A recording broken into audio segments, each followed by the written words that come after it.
Welcome back, everybody, to another episode of Fred's Friday Flower Hour. I have no idea why we are still doing this, but we are still here. Back with me, as usual, is my co-host, Cash Carmandy. And Cash, I noticed that you grew your facial hair back out this week. Yes, I did. Cash, that is an amazing amount of testosterone that you can produce to do that much facial hair. Thank you. That's what I tell everybody. I will say that when you shaved it, they say that you look younger, but last week, actually, it produced a little bit of gray and you looked a tiny bit older. I went for the salt and pepper look. As you know, every week we like to bring in a junior gardener on our segment, and this week's junior gardener is going to be Caleb Phillips.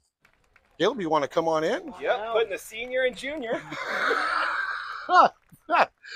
Caleb, love your enthusiasm. Yeah. Hey, welcome to the show. Love to be here. Thank you so much. Great. Now, I, as well as you, still wondering why you're still doing this. But the one thing I realize is, as I'm watching, I really wonder, what are these flowers in front of us? We haven't talked about them yet. That's a good question, Caleb. But what do you think they are?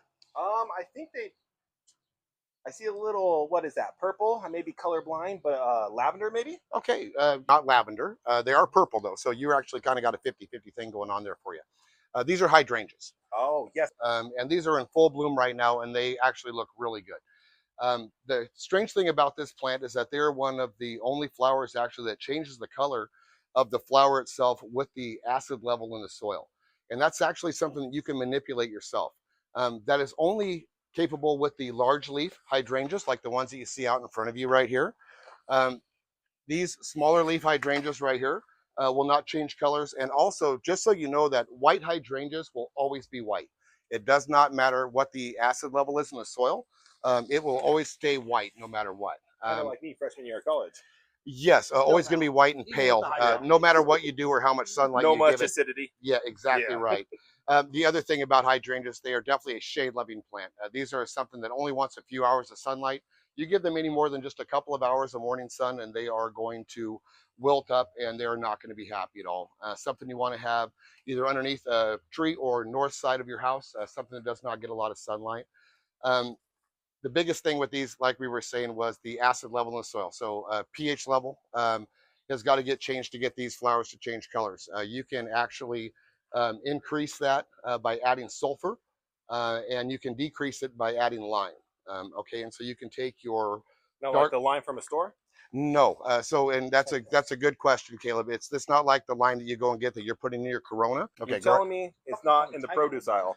The limes you get right next to the lemons. Correct. It's hydrogenated lime, and it's something that you can get through the hardware store right here. And it is basically it's calcium, and it's just in a form that's going to be applied to the soil. But that is actually going to take like your pinks to your darker reds, your blues to your like dark purples. So that's something that you can actually manipulate actually in your garden. Now, if it gets dark purple enough, does it become lavender? Caleb, no. And so here's where we're going to go. See the thought behind it, though. No, and I get his thought process also because you're a simple guy with simple questions, and I can appreciate that on the show here. That is the junior in me. This is lavender. This is English lavender is the type of this one here. There's quite a few varieties available. We stock most of them here at the store. And right now, so everybody knows, we are doing a sale here for all the bedding plants and herbs and vegetables. This weekend, starting Saturday, they are going to be 50% off. And all of the Monrovia stuff, the bigger foliage that we have up here, like these hydrangeas, are all going to be 30% off. And that includes everything in the yard. Actually, I think, Cash, you had a question this week for us also, didn't you? I have a brick that goes about halfway up my house, and I wanted to cover it with something or have something that would grow on. Okay. So vegetation-wise, you're looking at like not painting it or doing anything like that, just wanting something that'll grow. So, okay, so we've got quite a few vine stuff. Most of the stuff that you're going to have that's going to be on a vine is going to want to be on a trellis. Cash and Caleb, you guys want to grab those? Reach way down there for me, Caleb. Attaboy. Thank you, Caleb. Better after the first time. So Caleb I have lavender. Actually, Caleb has clematis, and Cash has got some climbing roses. So both of these will require some type of structure to get them to climb on. We're going to want to put either some trellis up or a little bit of framework just so they have a place to grow. You can control them and cut them down. The roses are going to be more inclined to grow up. Not as much as to be growing across-wise anyway. Your clematis will just take over. It's like wisteria. It's going to climb over whatever structure you get it, and it will literally take it over. Fred, these are great ideas. I know you're not much of a sports guy, but I don't know if you know what Wrigley Field is, but that's kind of what I was hoping to make it look like. It's a baseball stadium, actually, Chicago Cubs. Oh, okay. That's where they hit the ball with And the bat. ball is where they hit the ball with a bat. Yes. Old rat. Yeah. Actually, that's good to know. And there, once again, we are nothing but information here on Fred's Friday Flower Hour. So not only are we going to give you information on plants and flowers, but for all you sports fans that don't know that the Cubs play at Wrigley Field, we're going to be here to help you out with that also. The Virginia creeper, and I know that when you think of southern states, you would not think of Virginia necessarily as being that creeper state. Be probably more like, I would assume, Georgia and maybe closer to that Florida line portion of Georgia.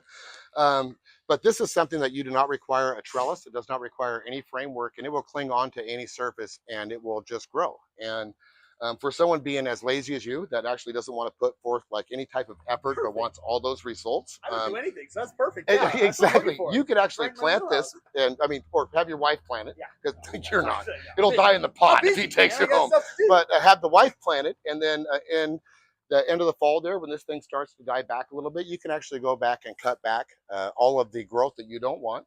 It's very easy to train and easy to also keep in one area if you want to do that. Let's do it. All right.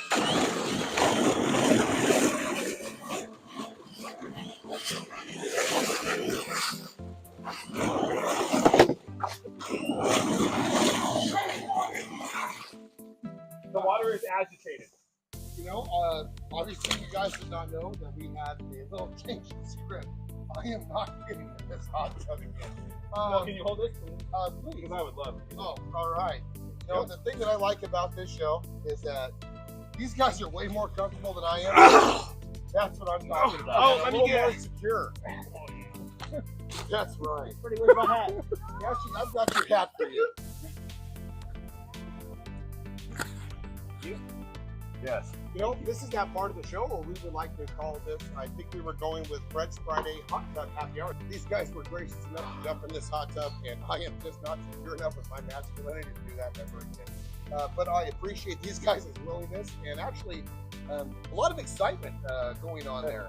And I was happy to see the enthusiasm. So what we've got once again is that we're going to have Patty come in with a few drinks from Cafe Espresso. And Patty, what did you bring us today? Hey everybody! What the hell are you doing here? Hey, babe! Hey! Well, today, you guys, I have brought you a lavender lemonade, and my husband is so graciously going to add some Malibu Run to that. Oh, yes. Just a touch. There you go. Okay, so this Oh, is actually Pass it around. Yep. this is really good all by itself, you guys. Lavender lemonade, Cafe Espresso. We're going to put a little bit of Malibu rum in this. Only 21%, so it's not really bad. You can drink it if you're 12. Fred. So we're can't going to top forget this Fred. off. Oh. We could probably Now forget we're in 12. trouble. The 12s are My in bad. trouble. Bye, boys. Go Hawks. Thank you, Patty. Hey, thank you, Patty, for coming in. Thanks, Patty Whack. I'll see you at home. Okay, you know what? This is delicious. Okay, the Malibu rum is available here at Coulee Hardware. I want to thank both of these guys for being such good sports. You are absolutely welcome. Caleb, we're going to bring you back. Hey, once again, you guys, thanks for tuning in. I do not know why we're still doing this. Obviously, I have developed a little bit more dignity than my friends and my co-host here, Kat. And we will see what happens next week on the show. So thank you guys for tuning in. And as you know, nothing is weird. Whether you're gardening outside with your friends with your apron on, whether you're in a great big 300-gallon Rubbermaid trough full of bubble bath, as long as you keep your socks on, Dashy. Let's get weird.